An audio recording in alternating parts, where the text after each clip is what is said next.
končala Jasmina. Seveda mi smo 2011, 2012, potem tudi, ko smo pripravljali evalvacijo in ugotavljali, pravzaprav videli veliko, ne gre toliko za kritiko, ker jaz sem prepričana, da 1996 smo mislili najboljše, ko smo postavljali to osnovno šolo za odrasle. Prav tako smo izhajali iz takratnega konteksta in pravzaprav bili tudi seveda na nek način omejevani, da bi uresničili vse tisto, kar bi mogoče že takrat lahko uresničili. Zdaj, kakorkoli, od tega 96. leta, od zakona, pa potem tam nekje 2003 oziroma približno 7 let je trajalo, da smo, bi rekla, dobili nov program osnovne šole za odrasle, se je seveda v naši izobraževalni praksi in teoriji veliko spremenilo. Mi smo, bi rekla, veliko ustvarjali in tukaj se mi zdi, da smo res delovali kot ena dobra domačija, če tako rečem, kjer so vsi deležniki pomembni. Eden brez drugega ne moremo. Včasih se pozicioniramo politika na eno stran, stroka na drugo stran. Jaz mislim, res dober recept je v tem, da sodelujemo. Skratka, če na hitro preletimo to, kar vi vsi prepoznate, mi imamo danes precej dobro razvito svetovalno dejavnost. Mi imamo, bi rekla, bogate izkušnje in tudi, bi rekla, sam razvoj središč za samostojno učenje. Imamo veliko, bi rekla, javno veljavnih programov, ki se že, bi rekla, ukvarjajo s pridobitvijo oziroma izboljševanjem ali pa zviševanjem ravni pismenosti. Imamo narejene že opisnike, tudi za nekatere, bi rekla, kompetence oziroma slovensko zmožnosti temeljne.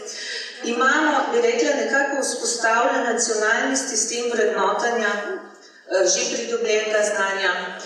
Imamo, bi rekla, kompetenčni sistem postavljen, slovensko ogrodje kvalifikacij, ki se primerja z evropskim ogrodjem kvalifikacij.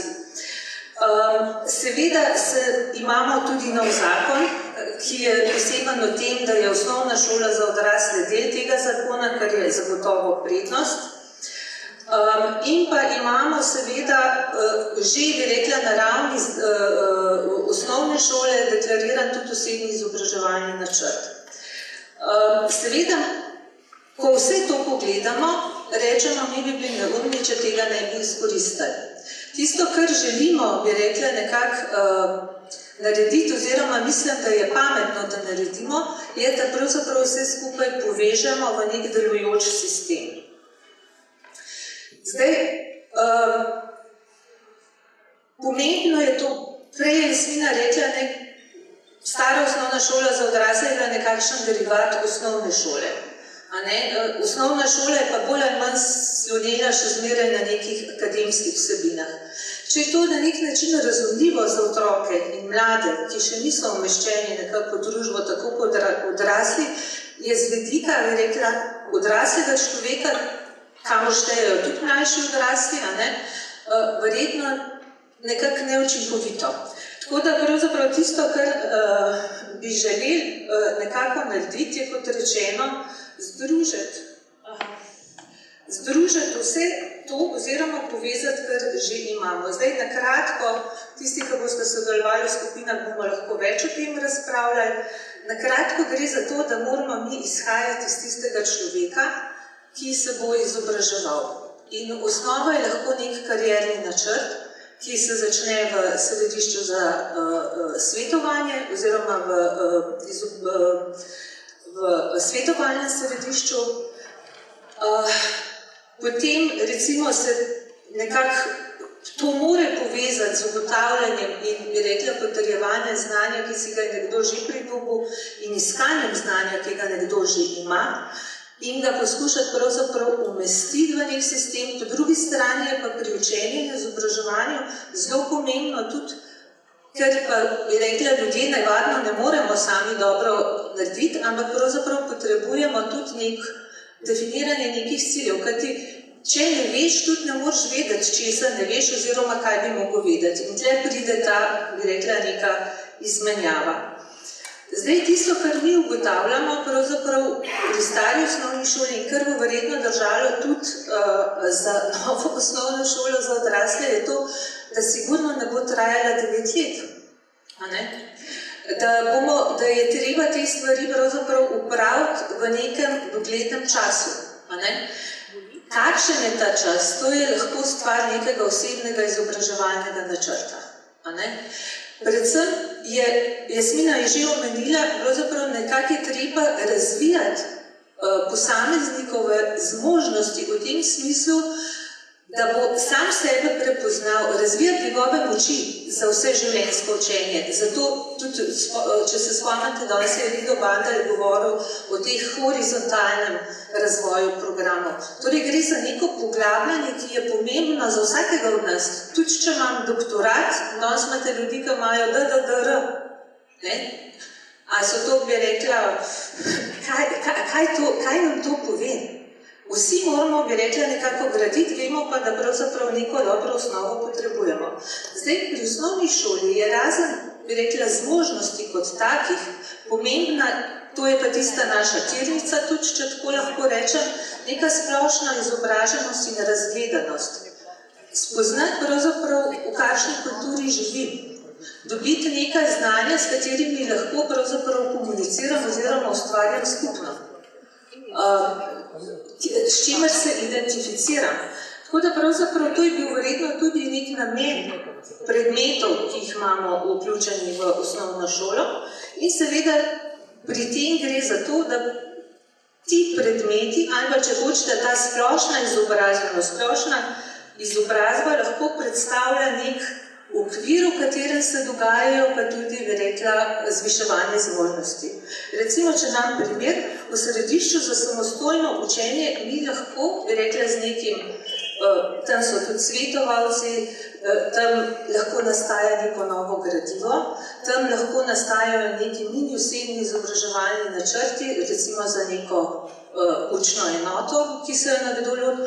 Predvsem je pa pomembno, da se znotraj take zasnovanosti, znotraj take povezanosti dogaja tisto zviševanje kompetentnosti in ravni. Kajti, če prideš v središče za samostojno učenje, ne rabiš, bi rekla, predavanja o učenja, ampak se začneš učiti.